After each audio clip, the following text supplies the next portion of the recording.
दोस्तों आज है 17 जुलाई 2020 और बात करते हैं आज के अखबारों की प्रमुख खबरों के बारे में। और पहली खबर में इस बार विश्वविद्यालयों में केवल अंतिम वर्ष की परीक्षा ही होगी।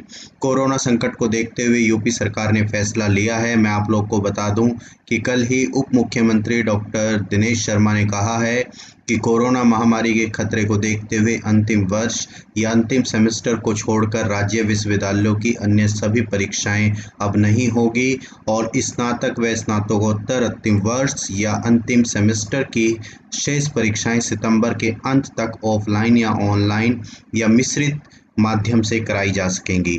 मैं आप लोग को बता दूं कि केंद्र और यूजीसी की गाइडलाइन के अनुसार ये काम किया गया है, क्योंकि उन्होंने बताया कि स्नातक अंतिम वर्ष की परीक्षाएं 30 सितंबर तक कराकर परीक्षा परिणाम 15 अक्टूबर तक और स्नातकोत्तर की परीक्षा 31 अक्टूबर तक घोषित करनी होगी। और ये फैसला विश्वविद्यालय अनुदान आयोग और केंद्र सरकार की गाइडलाइन के अनुसार लिया गया है। मैं आप लोग को बता दूं कि विश्वविद्यालयों से 23 जुलाई तक कार्य योजना मांगी गई थी कि वो आगे कैसे करना चाहते हैं और किस तरीके से अपने यहाँ एग्ज़ाम को कराना चाहते हैं। तकनीकी और प्रबंधन कोर्स के लिए ये दिशा निर्देश लागू नहीं होते।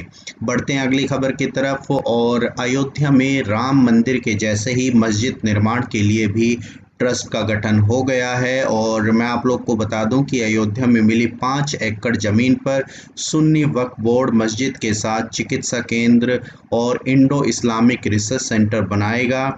जरूरत पर आसपास की और जमीन भी खरीदी जाएगी। बोर्ड के जन सहयोग से इसका खर्च जुटाएगा। और ये बातें बोर्ड के चेयरमैन जुफर फारूकी ने बताई है। उन्होंने बताया कि जमीन में हस्तांतरण की प्रक्रिया चल रही है और पूरे परिसर के निर्माण और संचालन के लिए बोर्ड एक ट्रस्ट भी गठित कर चुका है और जल्द ही ट्रस्ट के सदस्यों के नामों का ऐलान भी कर दिया जाएगा। बोर्ड की बैठक भी अगले हफ्ते बुलाई गई है और प्रदेश सरकार की ओर से 6 महीने का कार्यकाल बढ़ाने के बाद बोर्ड की ये पहली बैठक होगी। और फारूकी ने कहा है कि बोर्ड के ज़्यादातर सदस्य बुजुर्ग हैं, इसीलिए बैठक ऑनलाइन होगी। बढ़ते हैं अगली खबर की तरफ। और अगली खबर में एक खतरा साइबर आर्मी का भी है। मैं आप लोग को बता दूं कि कोरोना काल में तनाव के बीच कई देश हैकरों के जरिए साइबर हमला करने की फिराक में है। और ब्लूमबर्ग की हालिया रिपोर्ट कहती है कि परमाणु हथियार संपन्न या बड़ी सेनाओं से लैस देशों के बीच सीधी जंग भले ही ना हो, लेकिन साइबर आर्मी के जरिए ये जंग हो सकती है।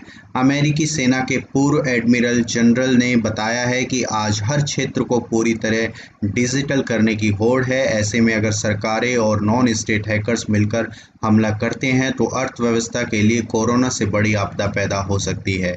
चीन, उत्तरी कोरिया, ईरान, इजराइल जैसे देश पहले ही साइबर हमलों के जरिए दूसरों के लिए मुसीबत खड़ी कर चुके हैं।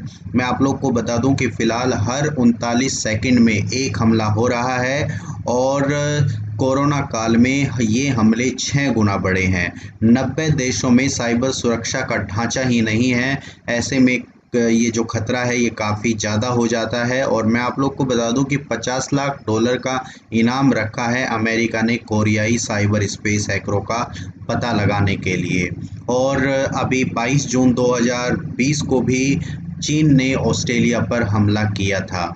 बढ़ते हैं अगली खबर की तरफ। और अगली खबर में आर्चर ने कोरोना प्रोटोकॉल तोड़ दिया है, इसीलिए उनको मैच से आउट भी कर दिया गया है। मैं आप लोग को बता दूं कि इंग्लैंड के युवा तेज गेंदबाज आर्चर को जैव सुरक्षित प्रोटोकॉल के उल्लंघन के कारण वेस्टइंडीज़ के खिलाफ गुरुवार से शुरू हुए दूसरे टेस्ट मैच से बाहर कर दिया गया है। उन्हें 5 दिन तक पृथकवास में रहना होगा और कोविड का टेस्ट करवाना होगा। उन्होंने इसके लिए माफ़ी भी मांगी है और पछतावा जाहिर किया है। उन्होंने कहा है कि जो भी कुछ हुआ है उसके लिए उनको बेहद खेद है और उन्होंने स्वयं को या पूरी टीम को खतरे में डाला है। वो अपने इस कार्य के नतीजों को स्वीकार करते हैं और इसीलिए पृथकवास में जाने का ऐलान करते हैं। और ये पृथकवास, ये एकांतवास 5 दिन का होगा। मैं आप लोग को बता दूं कि अब क्रिकेट में एक प्रोटोकॉल जारी किया गया है जिसको कोरोना से संबंधित प्रोटोकॉल भी कहा जा रहा है, जिसमें सभी खिलाड़ी जैव सुरक्षित माहौल में रहेंगे और स्वस्थ निर्देशों का पालन करेंगे। खिलाड़ी सीरीज के बीच में टीम प्रबंधन से अनुमति लिए बगैर बाहर नहीं जा सकते हैं और मैच के दौरान गेंदबाज बॉल पर लार का प्रयोग नहीं कर सकते। खिलाड़ियों और अंपायरों को सामाजिक दूरी का ध्यान रखना होगा। चलिए बढ़ते हैं अगली खबर की तरफ और अगली खबर में आज आईपीएल के भविष्य पर फैसला हो सकता है। भारतीय क्रिकेट बोर्ड के शीर्ष परिषद की शुक्रवार को बैठक ऑनलाइन होगी और इस बैठक में कोरोना वायरस महामारी के बढ़ते मामलों के बीच इंडियन प्रीमियर लीग के आयोजन का खाका तैयार करना शीर्ष एजेंडा होगा।